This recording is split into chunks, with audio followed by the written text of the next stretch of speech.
Why was she climbing this tower in the middle of a storm? That was the thought pressing through Elena Vasquez's mind as another blast of wind threatened to rip her from the steel lattice. The rain cut into her face like shards of glass. The tower groaned under the storm's weight, every bolt shuddering as though it might give way. 200 feet above the Colorado mountainside, Elena hung suspended between sky and earth, a single human being trying to stitch broken wires back together while the storm screamed for her to fall. Most people would have quit the moment lightning split the horizon, but Pine Ridge had been without communication for 6 hours. 6 hours in a valley wedged between two military installations. 6 hours where a single medical emergency, a forest fire, or an accident could mean silence. And silence here meant death. And she knew it. She had lived it before. 3 years ago, during another outage, a hiker had fallen deep into a ravine. By the time help arrived, carried by word of mouth and desperate runners through the storm, it was too late. That memory never left her. Tonight, it guided her. Just like training, she whispered to herself, though her voice was carried away by the wind. Her harness strained as she adjusted her position. Her fingers, already numb, fumbled across the fried circuit board. Lightning had blown the repeater to pieces, leaving charred fragments clinging to their mounts. The backup system flickered, alive but failing. It wasn't just her duty, it was her identity. 2 tours overseas as a communication specialist had carved it into her bones. She'd survived roadside bombs, coded frequencies under fire, and even learned to piece words together in Russian and Arabic so her unit could predict what would come next. But one IED had ended it all. Her left leg never healed right, and the army had sent her home with medals. Scars and silence tonight, though her scars didn't matter. Tonight she was the only technician within 100 miles who could bring Pine Ridge back online. That's why she climbed. That's why she fought the storm. That's why she stayed. Even when survival whispered at her to let go and run, then she noticed it. Something her training caught before her mind could even understand. On her spectrum analyzer, a flicker, a signal that shouldn't exist. She froze. The storm should have swallowed everything, scattering waves into static, and yet there it was, a strong signal, too strong and wrong. Her pulse quickened as she adjusted the receiver. Military-grade frequency, clean, unbroken, familiar in one way, foreign in another. She knew the cadence of military transmissions, knew their rhythm, their structure. This wasn't it. A flash of lightning illuminated the valley, and in that brief white exposure, she saw them. 3 black vehicles parked along the access road. They hadn't been there when she climbed. She knew. She would have seen them. Her truck was supposed to be the only one. Her chest tightened. She forced her gaze back to the receiver. The signal hummed, encrypted but not impenetrable. She clipped her backup recorder to her belt. A habit she had never shaken since the war. A habit of documenting. Because sometimes a recorded signal was the only evidence anyone would ever believe. Static broke into words, familiar words, Russian. Her heart slammed against her ribs, her mouth went dry. She had studied Russian once, forced to sit through grueling sessions in language labs, while her fellow soldiers mocked the uselessness of learning words they'd never use. But she had used them, many times, enough to recognize what she was hearing now. Coordinates, timings, phrases slipping between English and Russian. A conversation practiced by people who thought no one else could hear. Objective, Alpha confirmed. 600 hours. Package delivered as planned. Alana's throat tightened. Package. A word she had heard too many times in too many war rooms. It meant cargo, a delivery. But when spoken this way, in this context, it meant explosives, weapons, something that could shift a battlefield with one motion. Her hand shook as she adjusted the levels, desperate to capture every syllable. Security rotation changes at 0545. Eastern perimeter unmanned for 12 minutes. Inside contact. The words dropped into her stomach like lead. Someone at the facility was helping them. Someone inside Blackwater, the military research base 15 miles north, was opening the door. Lightning struck again, the thunder shaking her bones. She bit her lip until she tasted blood. The storm had been her enemy a moment ago. Now it was her ally. The noise hit her. The darkness shielded her. Another voice cut through, American, calm, precise. Denver package confirmed, 1400 hours tomorrow. Summit security compromised. Denver, her hand froze midair. Tomorrow, 2 p.m., the Energy Summit, world leaders. Thousands of civilians. She saw it in her mind before the words even finished. A crowd choking, falling, panicked screams drowning in chaos. And then came the shot. The metal inches from her head sparked as a bullet cracked against it. Sparks rained across her face. Her body reacted before her brain caught up. She was under fire. She dropped low, breath slamming out of her lungs, and forced herself to focus. If they were shooting at her, then they knew what she had. And if they knew what she had, it was worth killing for. The second shot rang, closer. She scanned downward. The trees pulsed with faint bursts of light. Muzzle flashes in the rain. At least 2 shooters. Night vision, trained. Her path down was death. Her position here was death. The storm was her only shield. She clipped the recorder to her belt, forced her trembling legs to move, and crawled laterally across the tower framework. Each movement scraping steel against steel. The signal still whispered in her ear. Coordinates, Denver, payloads, and then VX confirmed. Summit remains on schedule. VX, her gut dropped. Chemical weapons, not explosives, not bullets, something far worse. A canister of VX gas could slaughter hundreds in minutes, thousands in hours. A shiver ran through her whole body that had nothing to do with the cold. Her watch read 10:30 p.m. If they were on schedule, she had less than 8 hours before Blackwater fell, less than 14 before Denver drowned in poison. Her options narrowed with each breath. Then the third shot tore past her. Closer, too close. She made the decision she would never make in any sane moment. She clipped her gear to the guide wire. 200 feet of slick steel stretching into the forest below. Insane, lethal, but it was movement, and movement was survival. She whispered one last thought to herself, half a prayer, half defiance, and pushed. The storm swallowed her scream as she slid into the abyss. The world blurred into black and rain and velocity until the earth slammed her back into existence. Mud rose up to meet her with brutal force. Her shoulder screamed, her injured leg seared. But she was alive, alive. For now. Gunfire rattled above as her pursuers poured bullets into the forest, their voices cutting across the storm in Russian. She rolled behind a fallen pine, her breath jagged, pain tearing through her body. Her recorder still pressed against her hip, still intact, still carrying the words that could stop this. Blackwater breach confirmed. To minus 7 hours 30. Chemical payload will be extracted during confusion. Her mind fought to keep pace. Chemical defense systems. That's what Blackwater held. Systems to neutralize VX if the attackers seized them. They wouldn't just have a weapon. They'd have the keys to unleash it.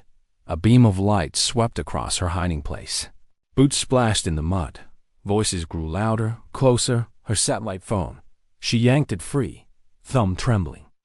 Over the button, no signal. The same storm that gave her the enemy's secrets cut her off from the world. The beam found her. She rolled just as bullets chewed apart the log. Wood splintered against her face. Her lungs burned as she sprinted deeper into the trees. The wound in her leg tearing open again. Her breath was ragged. Her vision blurred, but she heard them, at least 4, maybe more, coordinating, hunting. And then came the voice through her earpiece. Calm. Too calm. Sheriff Davidson confirms law enforcement contained. No interference expected from Pine Ridge. PD. Her blood froze. Sheriff Davidson. She had called him before climbing. Told him she'd be working late. Told him she might need backup. She had trusted him. Known him since she was a teenager. And now, his name was a weapon in her enemy's mouth. Her chest hollowed out. The betrayal cut deeper than any bullet. She stumbled through the darkness, trying to breathe past the ache, trying not to hear the voice that had once cheered her return from war, now aligning with her enemy. The lookout tower, 2 miles northeast. She remembered it, abandoned, but maybe its radio still lived. Maybe. A branch snapped behind her. She dove. Bullets sparked against stone. A sniper's beam licked across the rocks. Her mind screamed at her, "You can't outrun them." But her memory whispered another answer. The tunnels, the mines, childhood. Explorations of endless underground passages. If she could make it there, if she could vanish into the mountain. Target Mobu. Intercept teams Alpha and Bravo. We're in 847 to 291. Do not allow intelligence to be compromised. They wanted her silenced, but she wasn't done yet. Her leg bled, her lungs burned, her soul cracked under betrayal. But she ran. She ran because someone had to, because the only thing between Denver and annihilation was a broken-down soldier on a mountain in a storm. And she refused to stop. What choice did she have? The mountain closed around her like a trap. Every path blocked, every step hunted, and still she ran. Elena's blood left a trail in the mud. Her left leg, the same one torn apart in Afghanistan, screamed with every stride. The storm above had quieted, but the thunder inside her chest hadn't. Her breath hitched, shallow and uneven, but she couldn't stop. Not now. Behind her, Russian voices echoed through the trees. Calm, efficient, the language of hunters. Not men. They weren't rushing. They weren't desperate. They knew the ground would funnel her into their jaws. Unless she disappeared. The copper mine. She remembered it from her childhood. Afternoons spent sneaking into tunnels with flashlights that barely worked. Laughing with friends who never knew what danger meant. Back then, the darkness was play. Tonight, it was survival. The jagged black mouth of the mine yawned ahead. Her chest seized with terror and relief all at once. She forced her legs faster. Her boots skidded over loose stone as bullets carved the air behind her. She ignited her flare, the searing red light blazing through the rain. Instantly, the night. Vision above would be blinded, but so would she. And every hostile in the valley now knew exactly where she was. She dove into the mine. The flare cast manic shadows across the walls before sputtering against wet stone. Then darkness swallowed her whole. Her ears strained. Water dripped from the ceiling. Echoing like footsteps, the storm outside muffled. Her pursuers' shouts tangled through the tunnels. Closer, then further. Distorted by the underground. The earpiece still hissed faintly. Denver package confirmed. VX nerve agent. Casualty estimates in thousands. The words didn't feel real. They felt heavier than the mountain itself. If they succeeded, Denver wouldn't just mourn. The world would shift. One attack could trigger wars, reprisals, alliances shattering like glass. And she, Elena Vasquez, a washed-up soldier turned technician, was the only one who knew. Her throat tightened. She pressed a hand against the damp wall, guiding herself through the passage. Her shoulders screamed from the fall. Her leg dragged, sticky with blood. Every breath came shallow, ragged. The tunnels forked, left or right. She closed her eyes, tried to summon the map from memory. As kids, they had joked about treasure buried in these mines. She'd drawn maps once. Silly sketches with arrows pointing nowhere. But one path, the Eastern Passage, had led somewhere. Real, an exit near the old fire lookout. She chose east. The air grew colder, tighter. The sound of boots behind her grew louder. They were coming. Tactical lights bobbed like pale eyes in the dark. Target northeast. Do not allow compromise. Their calmness terrified her more than their weapons. They weren't chasing her with rage. They were pursuing her because it was inevitable. Because they had numbers, discipline, and time. Her foot slipped. Pain exploded up her leg. She bit down on a scream and kept moving. And then, like a cruel whisper, another voice bled into her ear. Sheriff Davidson confirms local law enforcement. Contained. No interference expected. The words hit harder than the fall. Sheriff Davidson, Tom, the man who had recommended her for this contract, who had clapped her on the shoulder the day she came home in a wheelchair, who had toasted her at the VFW hall, saying she reminded him what honor still looked like. He had betrayed her worse. He had betrayed all of them. Her chest cracked under the weight of it. She stumbled against the wall, whispering his name into the dark. Why? Why betray the people who trusted you? Why feed a foreign enemy secrets that could slaughter thousands? The boots behind her grew louder. She forced herself upright. Betrayal could wait. Survival couldn't. She followed the wall until faint air brushed her face. Fresh air. The eastern exit. She quickened her pace, ignoring the searing pain in her leg. Light broke ahead. Faint gray, the first thinning of night. She staggered out into the storm. The lookout tower loomed 200 yards away, silhouetted against lightning, but she wasn't alone. Through the thinning rain, lights moved. Across the slope, tactical beams sweeping in patterns. Covering the tower, they were waiting for her. Her stomach hollowed. She had no chance of slipping through. Not alone. Headlights flared on the old logging road below. A truck, old, battered, its engine whining as it climbed toward the mill. She didn't think. She ran, sliding down the slope, rocks slicing her palms. She threw herself into the beams. Her body screamed for mercy, but her voice carried louder. Stop, please. The truck braked hard. A man's face, weathered and tired, stared out at her. His eyes widened at the sight of her bleeding, mud-soaked body. Jesus Christ, lady. You trying to get yourself killed? She gasped. Cell tower, accident. I need to get to town. It's life or death. He didn't hesitate. Get in. The name on his shirt said Frank. Elena hauled herself into the cab. Relief threatened to break her, but her gaze snagged on the hillside. Muzzle flashes blinked like fireflies. Drive, she rasped.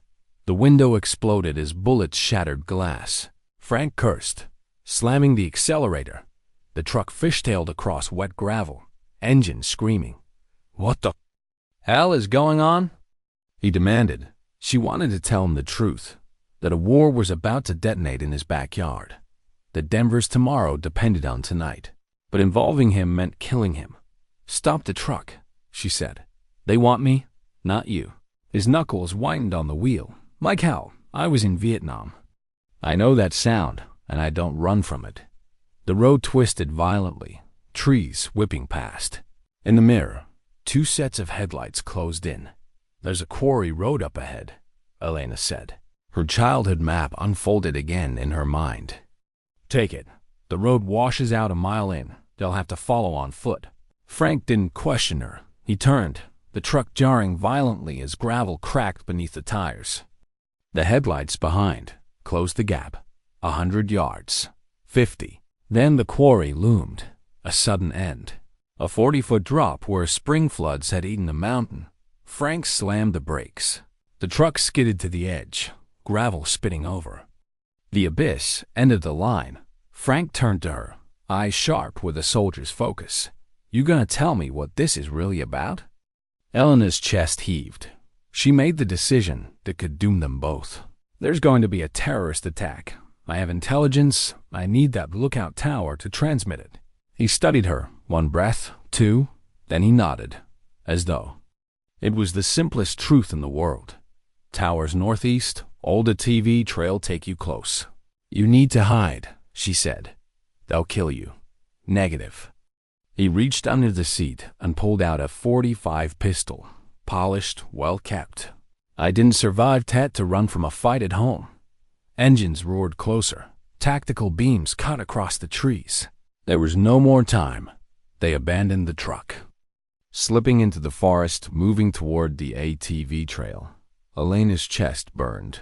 Her ears strained for every twig snap, every whispered command. Then her earpiece hissed alive. Blackwater breach initiated ahead of schedule. Security rotation compromised. Immediate extraction. Her stomach dropped. "They've moved the timeline," she whispered. "The attack's happening now." Through the trees, she saw the tower. Its silhouette was salvation, but its base was already crawling with lights. An ambush. Frank's jaw tightened. "They've got the front covered, but there's a service ladder on the backside, if we distract them." "No," Elena said, shaking her head. "I won't let you sacrifice yourself." He grinned, sharp, young for a moment. "Who said sacrifice?" "I said tactical diversion. You get that radio. I'll buy you time." A chest constricted. He was already moving, slipping into the brush with the practiced silence of a man who had been here before. She wanted to call him back, to beg him not to, but there was no time. The ladder loomed above her, 60 feet to the radio. Each rung another chance for her injured leg to give out. Below, gunfire erupted as Frank's pistol barked against automatic fire. Elena climbed, faster than she ever had. Pain flared hot and sharp with every pull. The storm howled like a crowd cheering for her to fall. Halfway up, she heard his weapons still firing, and then silence. Her chest hollowed. She kept climbing. She had no other choice. She reached the platform. The radio equipment hissed and crackled. Her fingers flew over dials, searching, begging. Finally, a voice. "This is Cheyenne Mountain Operations. Identify yourself." Her throat tightened. "Elena Vasquez, former Army. Communications Specialist. Service number 4-7-7-8-9-2-1. I have critical intelligence. Imminent terrorist attack on Denver. Static, then. Stand by for authentication." Below, boots struck the ladder, metallic, relentless. They were coming for her. The voice returned. "Authentication confirmed. Proceed with intelligence." Elena poured everything out. Coordinates, timings, VX nerve agent, Denver summit. Her words tripped over each other, desperate, because every second echoed with boots closing in. And then she turned. Sheriff Davidson's face emerged through the storm. Gun raised, eyes hollow.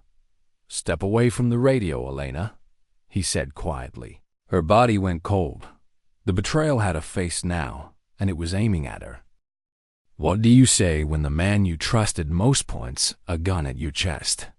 Elena froze, the radio crackling faintly behind her, her pulse hammering so hard she thought Davidson could hear it. He looked the same as always, same lined face, same broad frame, same steady stance of a sheriff who had walked Pine Ridge's streets for 15 years. But his eyes, they were wrong, cold, calculating. "Tom," Elena whispered, her voice almost lost to the storm. "What have you done?" "Step away from the radio," he said, quiet, firm, like it was just another order on a quiet night, telling a drunk to go home. Her mouth went dry. "Those people you're working with, they're going to kill thousands, men, women, children."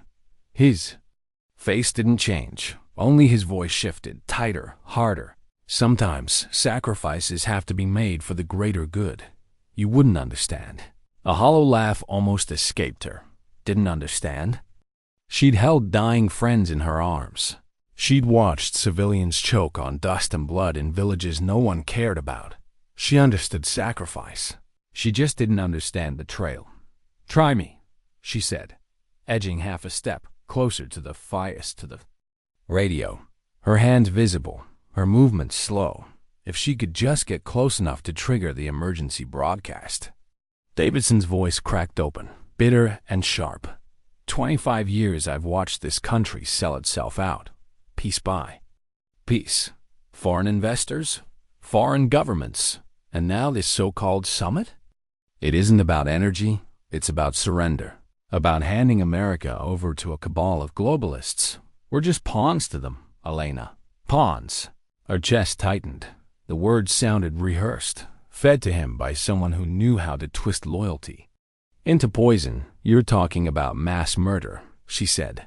VX doesn't care about cabals or sovereignty. It doesn't discriminate, it kills. For the first time, his mask cracked, just slightly. His jaw twitched, his eyes flickered. The casualties will be minimal, he said. But the words lacked conviction. The deployment is surgical, targeted. At the summit building only, the world will think foreign terrorists did it. And then America will finally wake up. You're insane. The words slipped out before she could stop them. His eyes narrowed. His finger twitched against the trigger. Elena lunged. The shot went wide, sparking against the equipment rack. Glass shattered. Smoke hissed from a fried vacuum tube. She dove, hitting the metal grate hard. Pain blasting up her shoulder. Sparks lit the rain-slick platform like fireflies. The radio was still alive. Barely. She slammed her hand against the emergency frequency. Button. Cheyenne Mountain. This is Vasquez.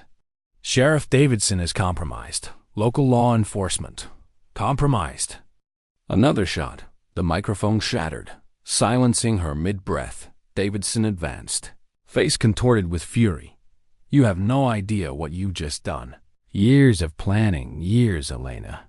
And you ruined it with one broken-down leg and a stubborn streak. Her hand scrambled across the platform, finding cold steel, a wrench from the maintenance kit. She gripped it hard. How long? She demanded. Her voice shook but didn't break. How long have you been selling out your own people? He didn't flinch, since I realized my own people had already sold themselves. The Russians didn't corrupt me.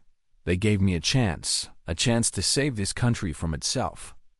The words made her sick, not just because they were treason, but because they were sincere. He believed them.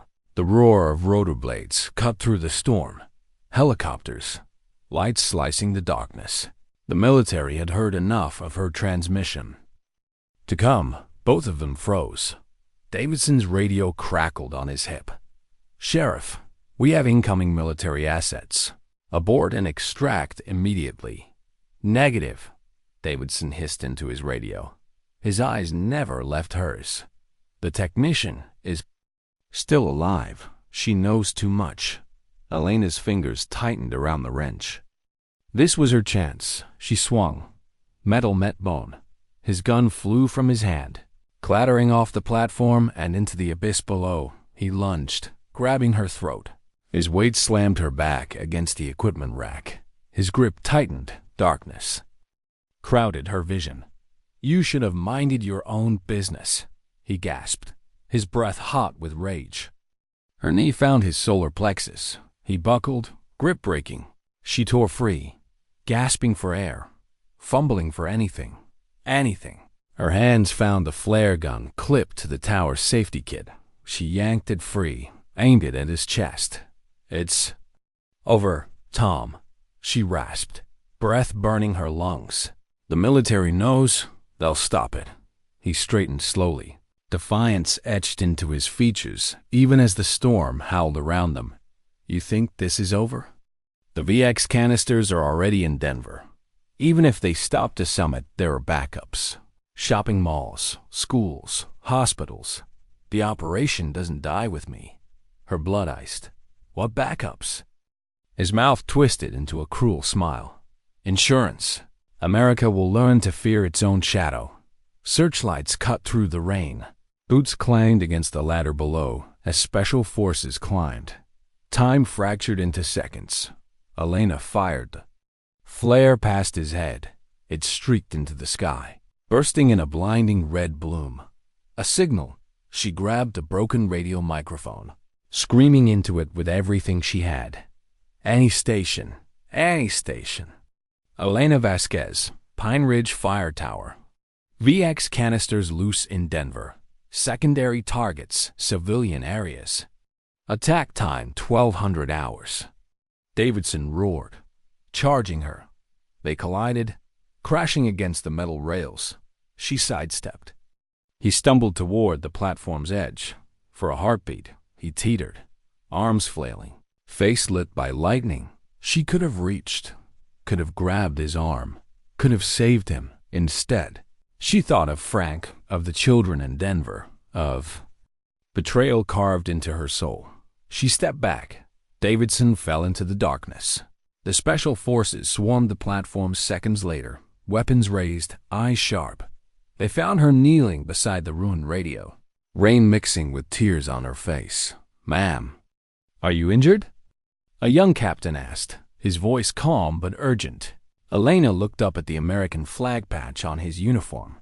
For the first time in hours, hope cracked the darkness. "Captain," she said, steady despite the shaking in her bones, "we need to get to Denver right now." The Black Hawk thrashed through the pre-dawn sky, its rotors pounding the night as Denver's lights grew on the horizon. Elena sat strapped into a jump seat, headset pressing against her ears, a recorder clutched in her lap like a lifeline. Through the comms, chaos unfolded. Agencies overlapping, evacuations ordered, hazmat teams scrambling. The Denver summit. Evacuated, but too late. 3 canisters already unaccounted for. Captain Marcus Webb, broad-shouldered, eyes lined with fatigue but sharp with duty, leaned close. "Cheyenne confirms your intel. 3 canisters recovered at the summit site. 3 still missing. We're running out of time." Elena's throat went dry. 3. Still out there. Her mind replayed the intercepted fragments like a mantra. Shopping district, Union Station, noon. She leaned over the tactical display. They're moving them into the city. If those canisters hit ventilation systems, a burst of static. Her earpiece caught another transmission, faint but clear enough to chill her blood. Package 2 deployed at 16th Street Mall. Package 3 moving to Union Station. Package 1 remains mobile. Her pulse spiked. "I've got them all Union Station, and 1 still moving." Webb didn't hesitate. "Alpha team to 16th. Bravo to Union. Hazmat protocols. Immediate evac." The helicopter banked hard. City lights sprawling beneath them like a web of glass. Thousands of people still filled the streets, unaware their world was minutes from ending.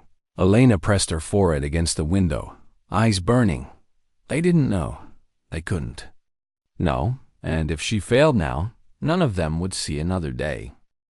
How do you evacuate a city without telling people why? That was the impossible question racing through Denver's streets as dawn broke. Sirens wailed. Police tried to usher civilians away from gathering points, but crowds resisted, confused, angry, unaware that invisible death could roll over them in minutes. From the rooftop of a federal building, Elena Vasquez looked down at it all. A sea of humanity, mothers tugging children, tourists filming the chaos on their phones, security personnel barking orders that dissolved into panic. Her earpiece hissed. "Alive. Package 2 deployments, 16th Street Mall. 15 minutes. 15 minutes." She turned to Captain Webb. "It's not at street level," she said quickly. "VX doesn't work like that. They'll use the ventilation systems, rooftops, mechanical rooms." He studied her, then nodded sharply, already transmitting the order. "Ground teams, check rooftops, mechanical hubs, treat ventilation as primary dispersal." The comms lit with replies, clipped and urgent, and then another voice broke in. Female, calm under pressure. "This is Agent Sarah Chun. FBI chemical response. We've got eyes on a suspect at Union Station. Male, mid-30s. Briefcase-sized device, moving fast." "That's package 3, Elena confirmed. Her chest tightened. "But where's 2? If the mall's device is already planted." She didn't finish the thought. The helicopter had landed them minutes ago, and now Webb's team moved through the mall's service entrance like ghosts. Elena pushed with them, her limbs slowing her but not stopping her. Every second was borrowed. Time. The mall was eerily silent. Escalators stood frozen. Neon signs still glowed above shuttered storefronts. But the silence felt wrong, brittle. About to crack, they reached the mechanical floor. The door stood ajar. Inside, a device pulsed. Faint light bolted to the main air intake. Its digital display ticked down. 8:14.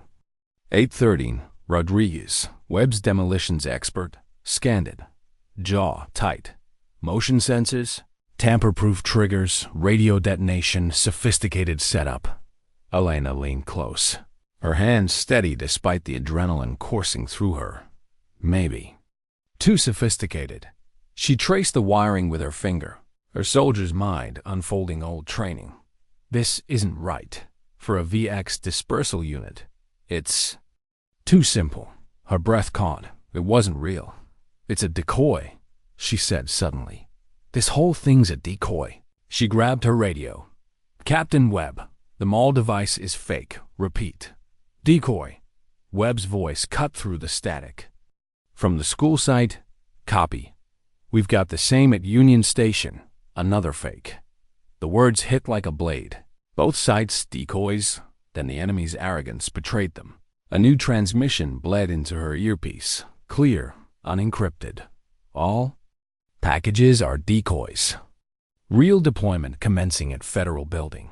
Target is the Emergency Command Center. Elena's chest seized. They're targeting the responders, the command center. The realization carved her to the core. If the Federal Building fell, the entire city's emergency coordination would collapse. First responders, hazmat teams, tactical units, all gone in a single VX plume. Denver would be blind. Move, she shouted. They sprinted, hearts hammering. The abandoned mall echoing with their boots. Through the windows she saw the Federal Building. Lights flickering, vehicles swarming, and somewhere inside, the enemy already moving. But the attackers hadn't left the mall empty. Gunfire erupted from the atrium. Figures in tactical gear emerged from shadows. Their movements sharp, military. Muzzle flashes strobed. Bullets tore through plaster and glass. Rodriguez shoved Elena down behind a kiosk. Martinez returned fire. Disciplined bursts echoing in the cavernous mall. They used the evacuation as cover, Elena gasped, pressing her back against cold tile. They're guarding the tunnel. The what? Rodriguez demanded. The service tunnel. The mall connects underground to the Federal Building. VIP evac routes. They're using it to bypass security. Her mind raced. The schematic she'd memorized as a technician unfolded in her thoughts. Every floor, every system, every emergency backup. There's a security control room on the 3rd floor, she said. It can seal the tunnel. Lock it down. That's 3 floors up and crawling with hostiles. Martinez replied. Then we make our own path, Elena shot back, already yanking her master access card from her pocket. Maintenance corridors. Service elevators. They'll never see us. They fought their way to the elevator, ducking. Fire, moving in bursts. Every hallway reeked of tension, of lives about to be extinguished. Her earpiece spat static and then Webb's voice. Federal Building breach in progress. Command center under fire. We're too late. Elena slammed her fist against the elevator wall. Fury ripping through her chest. Too late, but then. A flicker of hope. Another voice on the comms. Ventilation offline. VX dispersal delayed. Someone inside was buying time. The elevator doors slid open. The team poured out, weaving through maintenance corridors, hearts pounding, the control room loomed ahead. Guarded by 2 operatives, the firefight was brief but brutal. Then, Elena's hands flew over the console, eyes scanning, mind racing. Tunnel lockdown initiated. She breathed, watching on screen as blast doors sealed the underground passage. But it wasn't enough. Through the security cameras, she saw the chaos inside the Federal Building. Tactical teams pinned down, responders evacuating, smoke curling. And then she saw him, a lone figure in hazmat gear, moving calmly, methodically, carrying a briefcase. There, she whispered, pointing. That's the real VX canister. He's heading for the ventilation hub. Her heart hammered. If that device reached the hub, the entire building would drown in VX within minutes. She searched the schematics again, eyes darting. One weakness, one system, and then she found it. The fire suppression, she said. If I trigger it manually, the water pressure will short. The device, it'll ruin dispersal. That'll flood the building, Martinez warned. Better water than nerve gas. She slammed a switch. On screen, water burst from ceilings, flooding corridors. The terrorist staggered as sparks exploded from the device in his hands. He dropped it, hissing with rage. The briefcase fizzled, its electronics fried. Elena sagged against the console, relief flooding through her. For one heartbeat, they had won. Then the comms cracked again. Primary mission failed. Initiating final protocol. All units converge on backup target. Her stomach dropped. Backup target. She tuned the receiver, heart clawing at her throat. The words came faint, broken but unmistakable. Children's Hospital. Pediatric wing, maximum psychological impact. Elena's blood froze. The hospital, the children. She gripped the console so hard her knuckles went white. Captain Webb, do you copy? Backup target is Children's Hospital, Pediatric Wing. The silence stretched before Webb's voice returned, ragged with exhaustion. Copy. But our teams are scattered. Nearest response time, 20 minutes. 20 minutes, Elena looked at Rodriguez, Martinez. Saw her own grim certainty reflected in their eyes. The hospital was only 6 blocks away. 6 blocks. We can't take on a whole cell with just 3 people, Rodriguez said quietly. Her throat ached. She thought of Frank's sacrifice, of Davidson's betrayal, of the summit crowd that had almost died. She thought of her own daughter, safe with her grandmother in another state, and of all the children who weren't safe. Maybe not, Elena said. Checking her weapon, her voice didn't shake. But we're going to try. The police cruiser screamed through Denver streets, sirens cutting open a path. Elena's hands clenched against the dashboard, eyes fixed ahead. Her earpiece spat. The countdown like a drumbeat. Perimeter secured. Deployment in 10 minutes. 10 minutes. They tore into the hospital grounds. Chaos reigned. Staff pushing beds into the street. Parents clutching children. Running blind. Security overwhelmed. Their pistols no match for military-trained operatives. Elena spotted them immediately. 4 figures in medical scrubs, moving too fast, too precise, and one carried the briefcase. There, she hissed. They're using the evacuation as cover. Her team split. Rodriguez and Martinez moved. To intercept the outer ring, Elena followed the carrier, her limp slowing her but her will forcing her forward. The chase tore through sterile corridors, thick with fear. Past nurses shouting, past parents crying, past children too weak to move. Her heart cracked with every step. The operative burst into the pediatric ICU, monitors beeped. Tiny bodies lay. Connected to machines, Elena skidded in after her, weapon raised. The woman turned, eyes flat as stone. She lifted the device like a shield. One step closer, and I trigger it manually, she said in accented English. Elena's chest constricted. Around them, a dozen sick children lay helpless, their breath tethered to wires and machines. Why children? Elena demanded, buying time, scanning the device, looking for weakness. What did they ever do to you? The woman's lip curled. They are the future of corruption. Their deaths will wake America. Elena's gaze snagged on the antenna protruding from the device. External, vulnerable. She exhaled. One shot. That was all. Her weapon cracked. The antenna snapped. Sparks flew. The terrorist lunged, slamming into her. They crashed against life support machines. Alarms shrieking. Tubes tearing loose. Elena fought with everything left in her. Rage. Fear. Desperation. For the children, for the city, for the thousands who would never know how close they came. It was quick, brutal, and when it ended, Elena stood, chest heaving.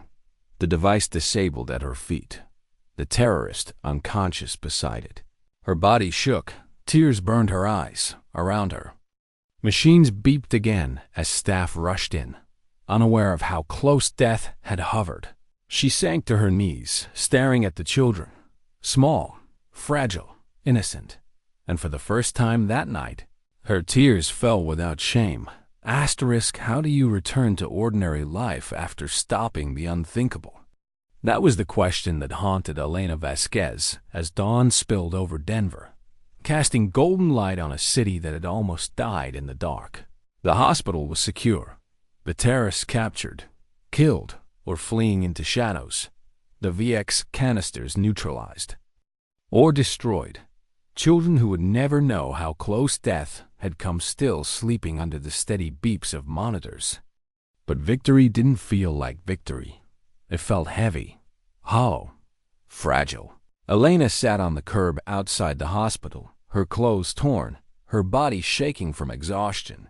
The adrenaline had finally drained, leaving only pain. Her leg throbbed with each heartbeat, her shoulder burned from the fall, her lungs rasped with every breath. But it wasn't her wounds that broke her. It was the silence inside her chest. Frank was gone, the man who had thrown himself back into battle, decades after Vietnam had ended for him. He'd chosen to believe her when no one else could have. And he'd paid for it with his life. She could still hear his voice. I didn't survive Tet to run from a bunch of terrorists in my own backyard. She stared down at her hands. They were slick with blood. Hers.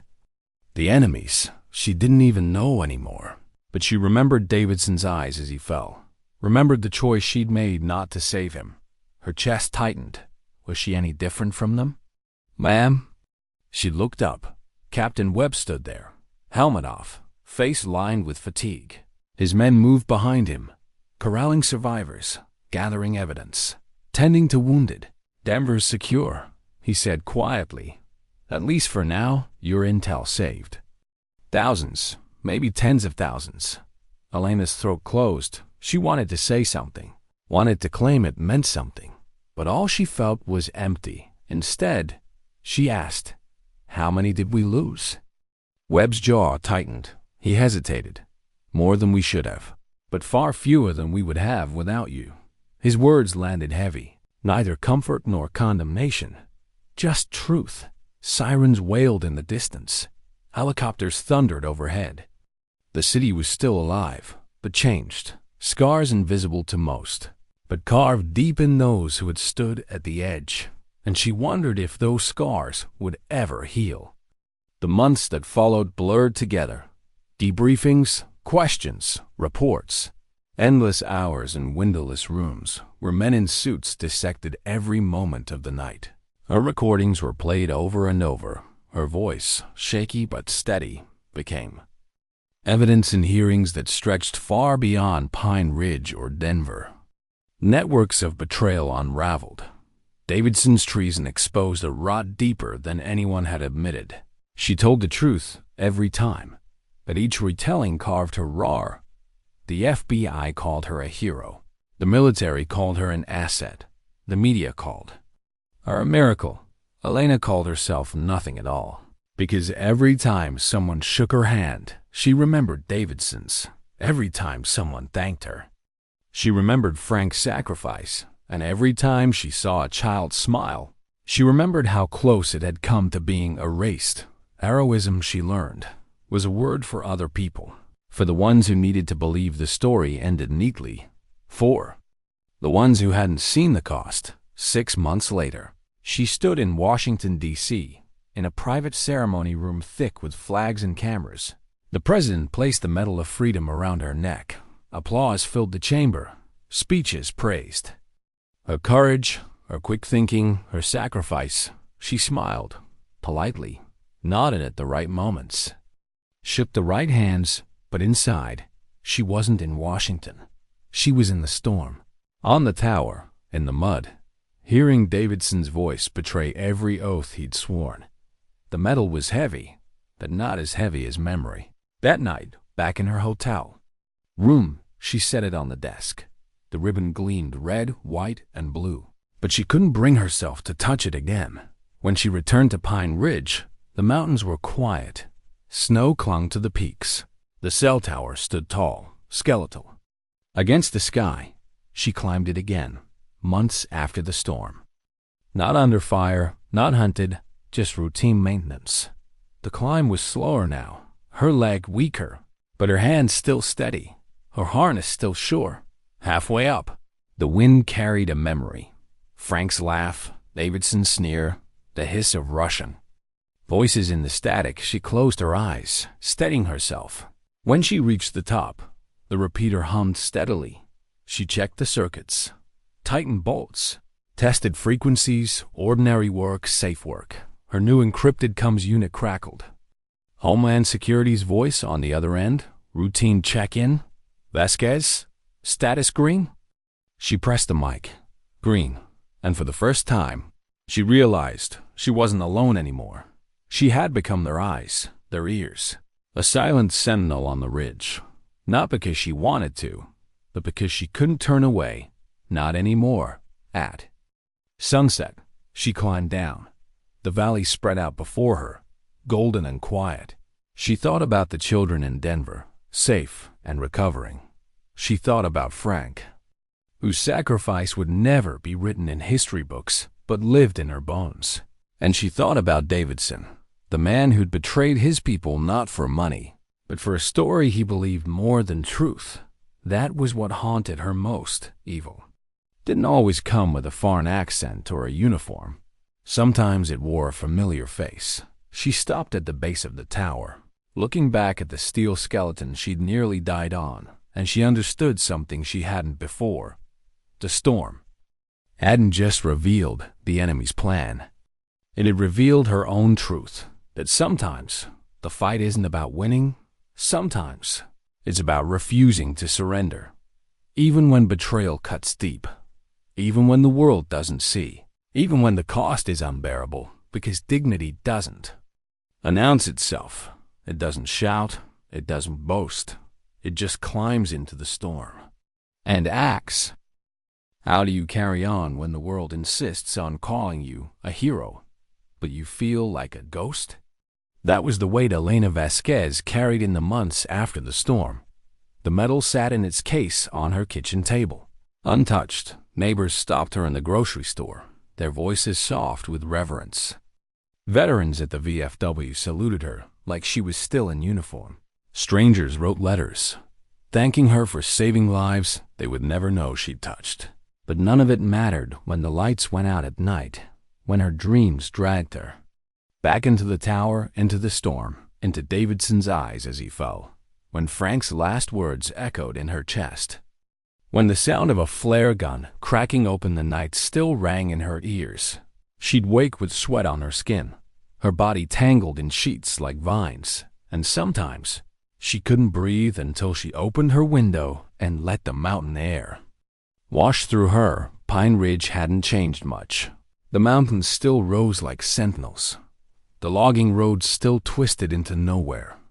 Kids still rode their bikes through town square, as if the world hadn't come within inches of ending. But Elena had changed. Her reflection startled her. Lines deepened, eyes darker.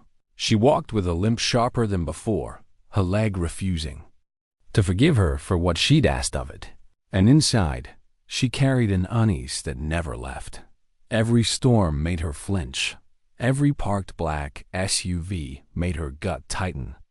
Every unfamiliar voice on the radio sent her hand toward the recorder on instinct. The agencies didn't leave her alone, either. The FBI wanted her as a consultant. Homeland Security wanted her on contract. The military, whispering through back channels, wanted her back in uniform, even if just behind a desk. Each request came wrapped in praise. We need your expertise. You hear things no one else hears. America needs people like you. She turned them all down, because what they didn't understand was that she hadn't done it for America. She hadn't even done it for the summit. She'd done it for the voice in her head that remembered a hiker dying in silence. For the children she couldn't let choke in the ICU. For Frank, who had stood beside her when no one else would. Not For medals, not for speeches. Not for agencies that had forgotten her the moment her leg was ruined. So she said no, and she tried, desperately, to live like nothing had happened. One evening, the storm clouds rolled in again. She was halfway up the tower, tools strapped to her belt, when the first thunder cracked. For a moment, she froze, every nerve screaming that history was about to repeat itself. Her palms slickened, her breath came short, but when the lightning came, it illuminated nothing but trees and rooftops. No black vehicles, no muzzle flashes, no betrayal. Just a storm. And she understood something in that moment. The tower would always test her. Every climb would ask the same question. Are you still afraid? Are you still broken? Her answer was simple. She clipped her harness higher and kept climbing. But the world didn't let go of her so easily. 2 weeks later, a man in a tailored suit appeared outside her house. He introduced himself with a name she doubted was real, and credentials she didn't bother reading. CIA. She knew the look. He didn't waste time. We've intercepted chatter again. The X wasn't their only play. We could use your ears. She shook her head. I'm not your operative anymore. He gave her a small, knowing smile. Maybe not, but you're the one who heard what no one else did, and the one who believed what no one else could. That isn't training. That's instinct, and you can't turn instinct off. She closed the door on him, but his words stuck, because part of her knew he was right. At night, she found herself turning the recorder on, scanning frequencies she swore she wouldn't touch anymore. Static, mostly local chatter, routine. But once, just once, she caught something. A faint signal, foreign, wrong. Her chest tightened. She stayed up half the night chasing it across bands, but it vanished like smoke. Maybe it was nothing. Maybe it was everything. And she realized she didn't want to know which one afternoon. She drove out to the quarry road, the place where Frank had made his stand. The road still ended at the washout, the cliff dropping into emptiness. His truck had been hauled away long ago, but the scars in the gravel remained. She stood there a long time, listening to the wind whistle through the pines. You didn't run, she whispered. So I won't either. Her voice caught. She closed her eyes. For a moment, she let herself cry like the storm had finally broken inside her. Because grief wasn't something you beat. It was something you carried. And she carried his memory the way she carried her scars. Not proudly, not easily, but unshakably. Back in town, people still looked at her differently. Some with awe, some with unease.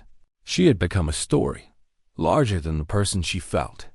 She was one evening. A teenager stopped her outside the gas station. A boy she barely knew, his backpack slung carelessly, eyes wide with nervous admiration. Miss Vasquez?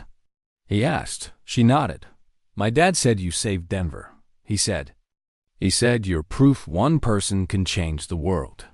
Elena's throat tightened. She searched for the right words, but none came. Instead, she just placed a hand on his shoulder. Sometimes, it's not about changing the world. Sometimes, it's just about refusing to let it end. The boy nodded. Though she knew he didn't fully understand, maybe someday he would. She walked home with a lump in her chest, because the truth was simpler and harsher than anyone wanted to hear. She hadn't chosen to be a hero. She'd chosen not to look away, and that was all. But deep down, she knew the fight wasn't over. The storm had passed. The summit was safe. The hospital still stood. But the forces behind it all, the networks, the betrayals, the twisted beliefs that fueled Davidson and the operatives in Denver, those still existed. Somewhere out there, another signal was waiting. Another whisper cutting through static, another plan unfolding, and maybe, when it came, she'd hear it again, because storms didn't just happen once. They came back, always, and when they did, she would be ready. What if the storm hadn't ended at all? What if it had only paused, waiting for her to lower her guard? That was the thought Elena couldn't shake one night as she sat in her small living room, The mountains cloaked in silence outside. The radio hissed faint static on her desk. She told herself she'd leave it off. Told herself she'd stop listening. But instinct was louder than promises. She tuned the dial, slowly, carefully, each frequency passing like footsteps in the dark. For hours, nothing but white noise. Then, just past midnight, something cut through. A voice, foreign, sharp. Her heart slammed against her ribs. The words were muffled, distorted, but the cadence was familiar. Not English, not local. Military rhythm, foreign tongue. And the carrier frequency, she knew it. It didn't belong here. Her pen scratched across paper before she realized her hand had moved. Old habits, recording fragments, translating half-remembered syllables, piecing a puzzle no one else even saw. The message was brief, clipped, gone in seconds, but its fragments were enough to chill her blood. Shipment confirmed, corridor secure, asset in place. Asset, the word landed heavy. She'd heard it before. It meant someone inside. A mole, just like Davidson. Her throat tightened. The signal vanished, swallowed by static, but she knew what she'd heard, and she hated herself for what came next, because instead of shutting the radio off, she kept listening. The next morning, she drove into town. The sun gleamed over the peaks.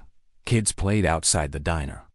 And life moved like nothing dangerous could ever touch Pine Ridge. But Elena couldn't shake the weight in her chest. She found herself parked outside the sheriff's office. Davidson's old desk sat empty now, replaced by a younger deputy wearing the badge like it still meant something pure. The sight was a reminder. Betrayal wasn't hypothetical. It was real. It lived here once, and maybe it lived here again. She drove away, her hands tight on the wheel.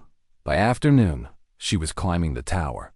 The mountain winds stung her face, but her heart pounded harder than the climb. She connected her equipment, scanning, chasing fragments through the air. Hours passed, and then, there it was again. Clearer this time. Rendezvous Denver. Transport disguised. Summit re-entry approved. Her blood ran cold. Summit, Denver. Two words that didn't belong together anymore. The summit was over, months gone. Yet here they were, planning something tied to it. Her gut twisted. Maybe a follow-up. Maybe retaliation. But one phrase made her hands shake so badly she almost dropped her recorder. Asset confirmed Pine Ridge sector. Her stomach hollowed. Pine Ridge. They weren't gone. They were here. She sat on the tower platform, the mountain air slicing through her jacket, her breath fogging. For a moment, she thought about smashing the recorder, pretending she hadn't heard, pretending life could stay normal. But she knew better. Pretending didn't stop storms. That evening, she sat at her kitchen table, the recorder between her hands. The Medal of Freedom case sat unopened beside it. Two objects, side by side. One, a symbol the world gave her. The other, a burden the world never asked for. She poured whiskey into a glass and stared at both until the sun dipped behind the ridgeline. Finally, she picked up the phone. Not to call the FBI, not Homeland, not even the military. She called Captain Webb. When his voice answered, rough and tired, she almost hung up. But the words broke free before she could stop them. There. Back, she said. Silence heavy. Then Webb's voice sharpened. What do you mean? She explained, her words clipped, steady, as if saying them too slowly might make them untrue. The signals, the words, Pine Ridge, asset. Webb didn't interrupt, didn't doubt. When she finished, his voice came low and firm. Send me the recordings. I'll handle it. Her hand tightened around the phone. No, she said, surprising herself. No? If Davidson taught me anything, it's that the system isn't clean. You send this up the chain, and maybe it disappears before it even sees daylight. Maybe the asset covers it up. I won't risk that. Webb was silent for a long time. She imagined him weighing orders against instinct, protocol against trust. Finally, he sighed. You realize what you're saying. You want back in. She closed her eyes. Her chest ached. She didn't want back in. Not really. But wanting and needing were different things. I don't want it, she whispered. But I can't walk away. Webb's voice softened, just slightly. Then you're not alone this time. The following week? Elena's world tilted back into a place she swore she'd never return. Briefings, surveillance maps, late-night calls on encrypted lines. She worked quietly, carefully, her knowledge of signals becoming a thread that others began to follow. The pattern was emerging. Something was moving, something big. And through it all, one question chewed at her. Who was the Pine Ridge asset? She drove the streets she grew up on. Every face a question mark. The deputy wearing Davidson's old badge. The mayor who'd shaken her hand after the medal ceremony. The neighbor who waved when she carried groceries. Any of them. All of them. And that was the cruelest cut. The betrayal had already happened once. Now it poisoned every look, every conversation. At night, she'd sit on her porch, listening to the quiet. But the quiet didn't comfort her anymore. It felt like waiting for the storm to break again. The next signal came on a Tuesday. Transport window confirmed. Asset will secure passage. Ridge sector clear. Her chest tightened. It wasn't vague anymore. It was imminent. She copied the recording, transmitted it through secure channels to Webb. Her message was simple. They're moving, and it's happening here. Then she sat in her living room, staring. At the door, knowing someone in town was waiting too. Someone who wasn't on her side, and she wondered, would she recognize the betrayal this time? Or would it stand in front of her again with familiar eyes, offering a smile she thought she could trust? That night, thunder rolled across the mountains. No storm yet, just the warning. Elena stood at her window, watching the sky flicker. She thought about Frank, about Davidson, about the children in the ICU, about the medal in its box. And then she whispered to herself, steady and sure, you don't run from storms, you climb. Her hand tightened on the recorder because the storm was coming back, and this time she wouldn't face it alone. Who could it be? That was the question gnawing at Elena as the storm clouds gathered again over Pine Ridge. The radio confirmed the operation was moving. The chatter grew sharper, bolder, as if the enemy no longer cared about being heard. Someone was helping them here, in her town. An asset, a traitor. She drove the mountain roads in silence, her recorder humming in the passenger seat. Every face she passed on Main Street carried suspicion. The new sheriff's deputy, the mayor, even the pastor at the church. Anyone could have been the voice behind the static, and that uncertainty was worse than bullets. Captain Webb arrived 2 nights later, his team blending into the mountains like shadows. They set up quiet surveillance posts. No uniforms, no sirens, just patience, waiting for a signal strong enough to draw the enemy out. But Elena knew patience wasn't her strength anymore. She sat in her cabin, radio crackling, when it came, clearer than ever. Transport tonight's Ridge Access Road. Asset to confirm route. Her pulse hammered. Tonight. The road she knew better than anyone. She transmitted the coordinates to Webb. His reply came fast, steady. We'll intercept, stay put. But Elena couldn't stay put. Not when the words, asset confirm, echoed like Davidson's betrayal all over again. So she drove, alone. The access road twisted up the ridge, dark and slick with mist. Her headlights caught shapes ahead. 2 black vehicles parked just like before. Déjà vu struck so hard she had to grip the wheel to steady herself. It was the tower night all over again. Same valley, same shadows, only this time, she wasn't stumbling into it blind. She cut her engine, slid from the truck, and moved low along the tree line. Her recorder pressed cold against her ribs, her pistol heavy at her side. Voices carried through the mist. Russian, English, orders clipped and precise. And then, a third voice, familiar. Her stomach dropped. It wasn't the deputy. It wasn't. The mayor, it wasn't anyone she doubted. It was someone worse. The county fire chief. The man who had shaken her hand after every tower repair. Who had called her our quiet guardian in front of the whole town. Who had checked in on her after Davidson's betrayal. Swearing Pine Ridge still had good men. Now his voice cut through the mist like a blade. Route confirmed. Transport window clear. Her chest hollowed. Another trusted face. Turned. Another oath broken.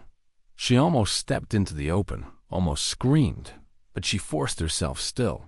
Watching, recording, because proof mattered, because emotion couldn't undo betrayal. The operation moved fast. The fire chief handed over access codes. The vehicles loaded. A crate sealed tight, heavy enough it took 2 men to carry. Elena strained to hear. VX payload, Denver distribution phase. Hospital grid first. Her throat closed. Not again. Not hospitals. Not children. Her finger tightened on the pistol. She could end it here. 1 shot. 2. Take out the chief. Take out the operatives. But instinct stopped her. She was one woman against too many. If she fired now, the crate might be opened, the payload activated, suicide for everyone on this ridge. She needed Webb, but Webb wasn't here. She crept back, heart hammering, every step a prayer. Her truck was hidden in the brush, her radio gear inside. She scrambled for it, fingers trembling as she keyed the transmitter. Webb, it's Vasquez. Asset confirmed, County Fire Chief. Vehicles loaded, VX payload, Ridge Road. Moving east now, static hissed. Then Webb's voice. Copy. We're closing in, hold position. Hold, she wanted to argue. Wanted to scream that holding wasn't in her blood anymore. But she bit it back. For once, she obeyed. Minutes stretched. Like hours, the convoy rolled forward. The fire chief drove the lead vehicle. His face blank, unreadable behind the windshield. Elena crouched in the brush, recorder running, pistol steady. Then, lights cut across the ridge. Shadows moved, webs. Team struck. Gunfire split the night. Controlled, surgical. Tires shredded, engines died. Operatives scrambled for cover, shouting in Russian. Webb's men closed like wolves. The fire chief bolted from his truck. Pistol in hand, sprinting toward the trees. Toward Elena. Her chest tightened. Her body moved before thought. She stepped into the open, weapon raised. Drop it. He froze, shock flashing across his face. Recognition, then fury. You don't understand, he spat. They own everything, Washington, Denver. This is the only way left. Her throat ached. The words were Davidson's all over again, a different mouth, same poison. You swore to protect them, she said, voice trembling. And you sold them out instead. His eyes narrowed. Sometimes you burn the village to save it. No, Elena whispered. Sometimes you stand in the storm and refuse to let it burn. He raised his gun. Her shot came first. The fire chief crumpled to the dirt, his weapon falling uselessly from his hand. His eyes stared up at the sky as if searching for a redemption. That would never come. Elena stood over him, chest heaving, pistol shaking in her hand, and in that moment, she felt no triumph, only sorrow. Another face she trusted, another oath betrayed, another storm survived, but at a cost. Webb's team secured the convoy. The crate was sealed, triple-checked, and rushed out under military escort. The operatives left alive were bound. There. Shouts lost in the night. When Webb found Elena, she was sitting on the ridge, her pistol at her side, her face pale in the moonlight. You held, he said softly. She shook her head. Barely. But Webb didn't argue. He just lowered himself beside her. Silent, together they sat, listening as the helicopters thundered away, carrying the weapon that almost killed another city. The storm clouds rolled above them, lightning flickering. Elena closed her eyes. For the first time in months, her chest eased, not because the fight was over, it never would be, but because she'd remembered something important, that storms don't break you, they reveal you. Weeks later, she climbed the tower again. Alone. The air crisp. The valley golden below. She checked the circuits, tested the lines, adjusted the repeater, routine, ordinary. But she knew now that routine didn't mean safe. Ordinary didn't mean secure. And the quiet could hold more danger than the storm. At the top, she paused. Looking out over the mountains, she thought of Frank, of Davidson, of the fire chief, of Webb and his team, of the children in Denver. Her scars ached. Her medal gathered dust back home. But none of that mattered. What mattered was the truth the storm had carved into her. That sometimes dignity doesn't speak. It doesn't wear medals. It doesn't demand thanks. It simply climbs into the storm and acts.